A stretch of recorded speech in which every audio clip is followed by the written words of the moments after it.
It's my feel-good breakfast show.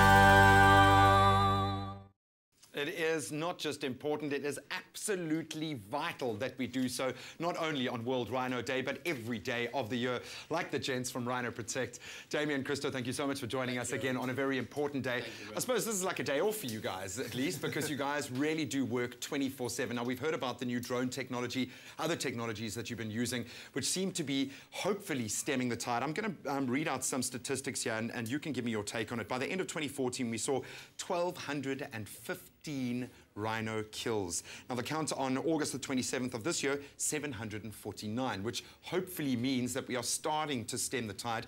But Damien, I know for you, one is too many. Yeah? Do you feel like we are winning that battle? Yes, Graham, and I don't stick too much to those numbers because you must take in consideration that in those numbers, calves which die from a ruined mum or rhino which died after they've been injured are not taken in statistics. So the reality is a bit worse than it's said.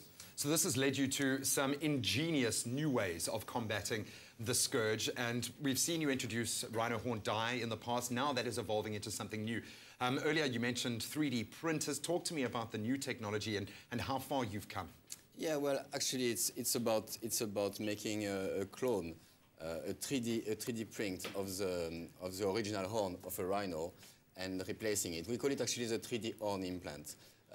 It's in process. We have gone quite nicely forward with it, but it's not 100% ready. And once again, it's a solution which might work for us, but each situation is different. And you know, every game reserve or every rhino owner is facing a different situation. Different problem. And this says to me that we need a unified front, not just from those of you working in conservancy, but from every South African. Why is it from your side? You get to obviously see this firsthand, the importance of what we are doing here. You get to interact with these beautiful animals. But for the rest of us, why is it so important for us to have a day like World Rhino Day to cast a bit of light onto what you guys do? Yeah, just to get the message out there. And the thing is, I think a lot of people know about the poaching of rhinos, but they have no idea about the intensity of the problem.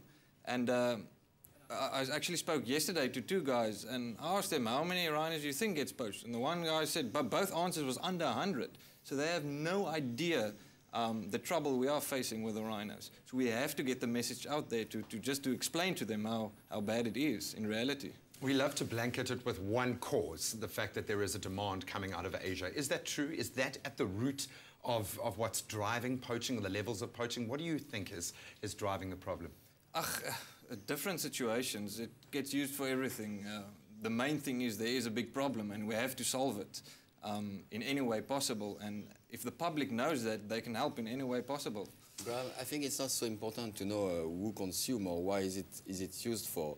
What is important is just to pass the message that certain behavior, may they be efficient or not, or practices or not, we don't care so much about this anymore. Certain behavior which might be justified in the past cannot be today anymore. We need to change our behavior and just adapt a modern attitude towards the conservation and wildlife in general. Yep, and that responsibility, as much as you've taken up that mantle, also rests on our shoulders. So, gentlemen, thank you so much. Thank you so much, and thanks for everyone for listening to us. Oh, it's a pleasure, man. I'm missing the rhinos, dude. I'm missing the rhinos. We'll come back anytime you want to. Oh, man, well, hopefully you've been inspired this morning to do a little bit more in the fight against rhino poaching. We know that it is a massive problem across the globe, but I have a feeling here in South Africa we can be that tipping point that turns the tide. Inspirational stuff. Well, more goosebump moments on the way this morning, Kat.